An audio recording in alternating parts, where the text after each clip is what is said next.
welcome back to the Hero English Podcast. I'm Jordan, and I'm here with the amazing Riley. Hey everyone, it's great to be here. So Jordan, I have a question for you. Do you ever feel stressed when you think about money? Oh, absolutely. Talking about money, business, and finance can be really intimidating, not just in a new language, but in any language. Exactly. That's why today we're going to tackle this important topic. We'll teach you 3 key vocabulary words: budget, finance, and economics. These words will help you talk about money with confidence. And we have a fantastic hero phrase for you today. It's to be on a tight budget. It's super common and you'll hear it everywhere. That's right. We'll listen to a dialogue, break down the phrase, and even explore some cultural differences around money. Ready to get started? I'm ready. This is the Hero English Podcast, where you supercharge your confidence in speaking English. Let's do this.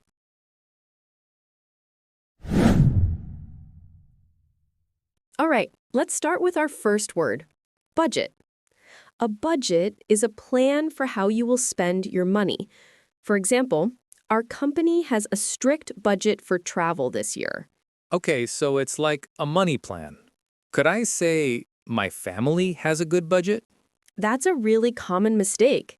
It's more natural to say, my family has a good budget for groceries, or my family is good at budgeting. The word budget itself isn't good or bad, it's just the plan.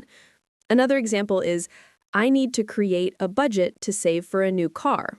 Ah, that makes sense. A plan for something specific. I definitely need a better budget for my comic book collection. Don't we all? Okay, next up is finance. Finance is the management of money. We often use it in the plural form, finances, to talk about our personal money situation. For example, she is studying finance at university. So, finance is the big idea, and finances is my personal money situation. So I could say, my finance is low this month? Almost. We would always say, my finances are low this month. Use the plural finances with a plural verb like are. Here's another example. The company's finances are improving. It refers to the whole financial health. Got it. So my finances are looking good. I hope I can say that soon. I hope so too. Our last word is economics.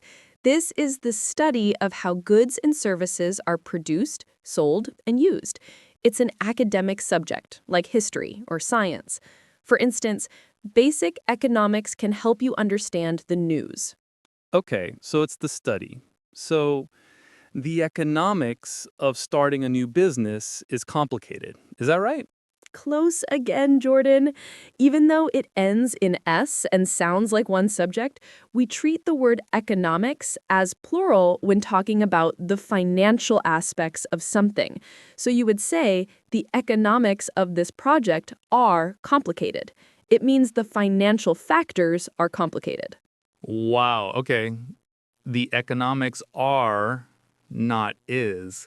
That's a tricky one. So, to recap, budget is a plan, finances are my personal money situation, and economics is the big study of money systems. You've got it. Now let's hear these words in a real conversation.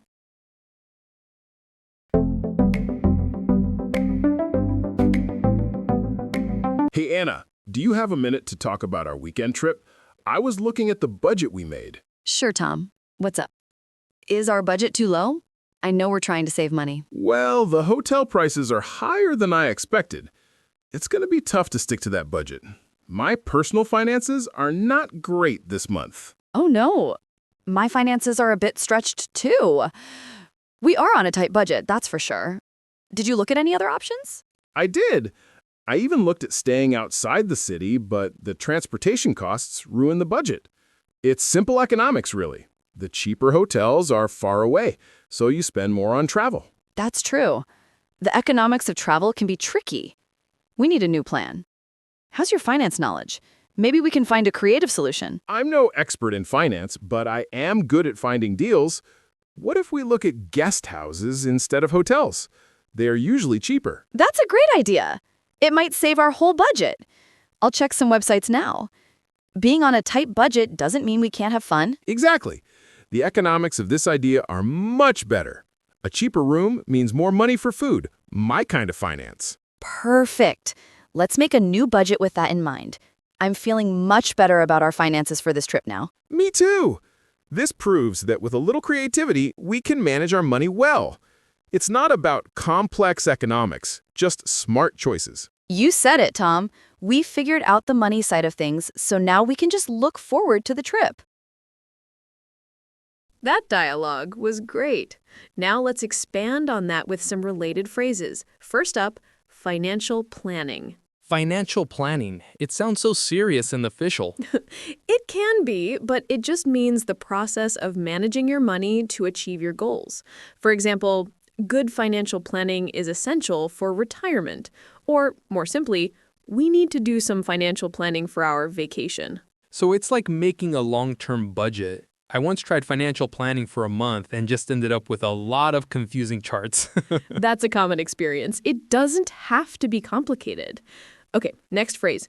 To cut back on expenses.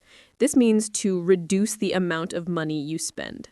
To spend less. I like that one. It's very direct. Exactly. You could say, I need to cut back on expenses, so I'm making coffee at home instead of buying it. A common mistake is just saying cut expenses. Cut back on is much more natural. For example, the company had to cut back on expenses by reducing travel. I see. I think I used to say cut my spending. So cut back on expenses is the way to go. It sounds more professional. It does. Finally, let's talk about a steady income. This means you earn a reliable and regular amount of money, usually from a job. Something every artist and freelancer dreams of. For sure. An example would be having a steady income makes it easier to get a loan from a bank. Or she left her freelance job for a position with a more steady income. It gives you a sense of security. That makes total sense. Financial planning is easier when you have a steady income and harder when you have to cut back on expenses. You've linked them all together perfectly, Jordan. Now let's look closer at our hero phrase.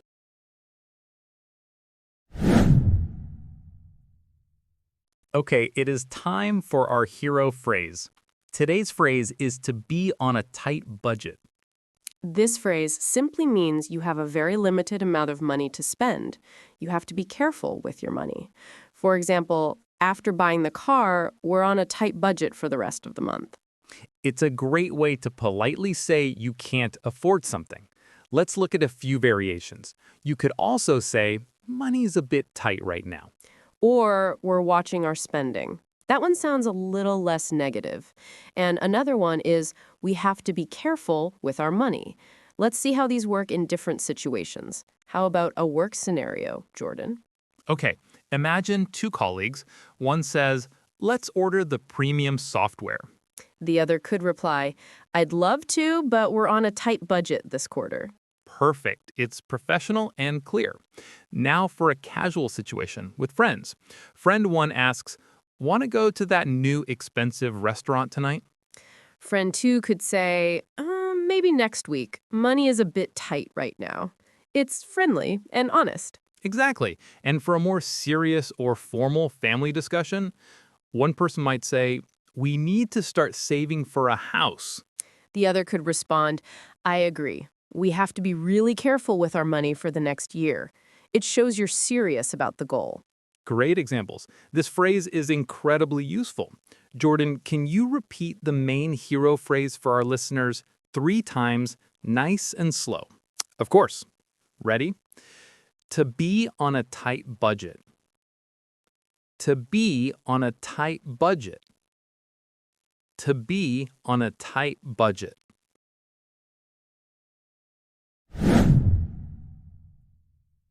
You know, Riley, I understood the dialogue between Tom and Anna, but some parts went by so fast. I feel like I missed the small details. That's completely normal, Jordan. Natural conversation is fast. That's why we do this next part. we're going to play the same dialogue again, but much more slowly. And why is listening so helpful for us learners? Great question. It helps your brain catch the individual sounds, the rhythm of the sentences, and the intonation, the music of the language. It also gives you time to repeat the phrases out loud. That's called shadowing, right? Exactly. So as you listen this time, try to copy the speakers. Pay close attention to how they stress words like budget and finances. Don't worry about being perfect. Just try to mimic the sounds. Ready, everyone? Let's listen.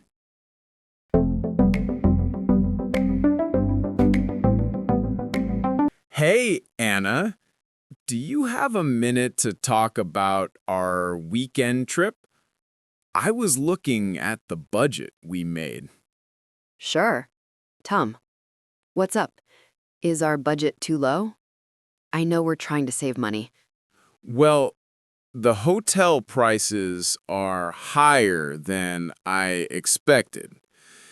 It's going to be tough to stick to that budget. My personal finances are not great this month. Oh no. My finances are a bit stretched too. We are on a tight budget, that's for sure. Did you look at any other options? I did. I even looked at staying outside the city, but the transportation costs ruin the budget. It's simple economics, really. The cheaper hotels are far away, so you spend more on travel. That's true. The economics of travel can be tricky. We need a new plan. How's your finance knowledge? Maybe we can find a creative solution. I'm no expert in finance, but I am good at finding deals. What if we look at guest houses instead of hotels? They are usually cheaper. That's a great idea. It might save our whole budget. I'll check some websites now. Being on a tight budget doesn't mean we can't have fun. Exactly. The economics of this idea are much better. A cheaper room means more money for food. My kind of finance. Perfect. Let's make a new budget with that in mind. I'm feeling much better about our finances for this trip now. Me too. This proves that with a little creativity, we can manage our money well. It's not about complex economics, just smart choices. You said it, Tom. We've figured out the money side of things, so now we can just look forward to the trip.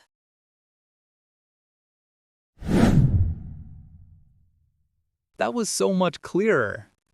Riley, I have a cultural question. In many parts of Asia, talking specifically about how much money you make can be quite private. How is it in countries like the US or the UK? That's a great question, and it's quite similar here. It's generally considered rude to ask someone directly, "How much money do you make?" especially someone you don't know well. It's a very private topic. So you would never talk about salary with coworkers? Traditionally, no. However, this is changing a bit with younger generations who believe being more open about salary can help create more fairness. But with friends, while you might not state the exact number, you can definitely talk about your financial situation using phrases like the ones we learned today. So you could say, I'm on a tight budget to a friend, and they would understand without needing to know your salary. Precisely. It communicates the situation without sharing private details. I remember when I was traveling in Australia, my friends and I were very open about our shared budget for the trip. We'd say things like, "Let's eat sandwiches today to save money for the museum tomorrow." It was a group effort. That's really interesting. In China, if you go out with friends, often one person will treat everyone, especially if they are hosting. The idea of everyone paying for their exact share is less common, though it's changing. Oh, that's a big difference. In North America, it's very common to split the bill, where everyone pays for what they ordered. If one person pays for everyone, it's considered a very generous treat and not the everyday norm. So saying, let's split the bill is a normal phrase. Extremely normal. It's the default expectation in most casual situations. It shows how culture really shapes how we use language around money.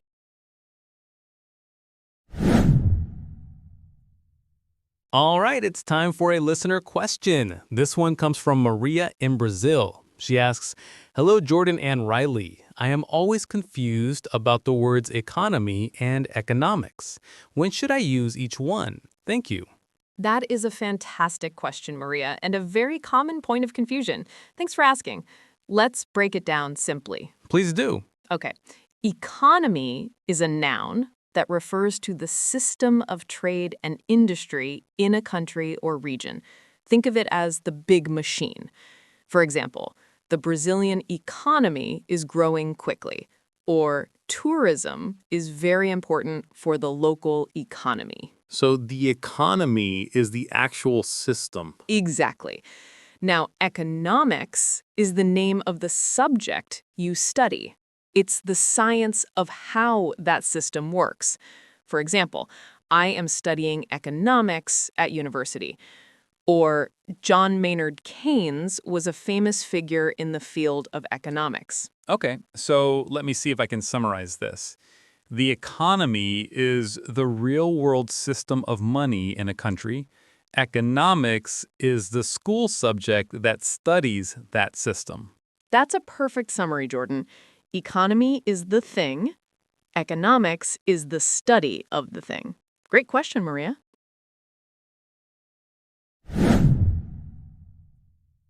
Okay, Jordan, are you ready for a quick quiz to test what we've learned? I was born ready. Let's do it. Question 1. Fill in the blank. I need to make a blank for my monthly spending. Is it A, finance, B, economics, or C, budget? That's easy. It's C, budget. A plan for your money. Correct. Okay, question 2. Which sentence is more natural? My finance is improving, or my finances are improving? You corrected me on this earlier. I think it's my finances improving. So close. The correct answer is my finances are improving.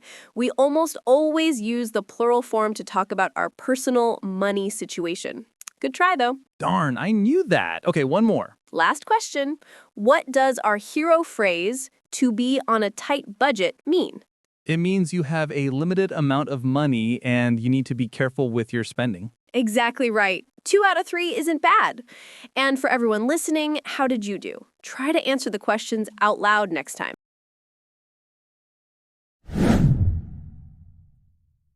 And that's all the time we have for today. Thank you so much for joining us. We hope you feel more confident talking about money in English. Remember our 3 key words: budget, finance, and economics. And don't forget our super useful hero phrase, to be on a tight budget.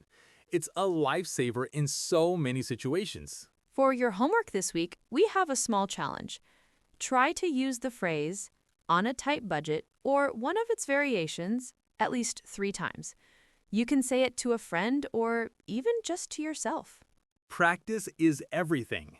And if you like this episode, please subscribe or follow us wherever you get your podcasts so you never miss a lesson. Thanks again for listening to the Hero English Podcast, where you supercharge your confidence in speaking English. Before you go, we have a question for you. What's one thing you do to stick to your budget? Leave a comment and let us know. We'd love to read your ideas. You know, all this talk about being on a tight budget reminds me of my first trip abroad by myself. I made a perfect budget, or so I thought. Oh no, I sense a disaster story coming. On the second day, I found this shop selling vintage video games. I spent about half of my entire food budget for the week in 10 minutes. I told myself, it's an investment in my happiness. An investment. I love how you justified it. So what did you eat for the rest of the week? Let's just say I became an expert on all the different flavors of instant noodles the local supermarket had to offer. I was a noodle connoisseur by the end of that trip. A noodle connoisseur. That's one way to put it. At least you had your video games to keep you company while you ate your budget-friendly meals. Exactly. My finances were a mess, but my gaming collection was stronger than ever.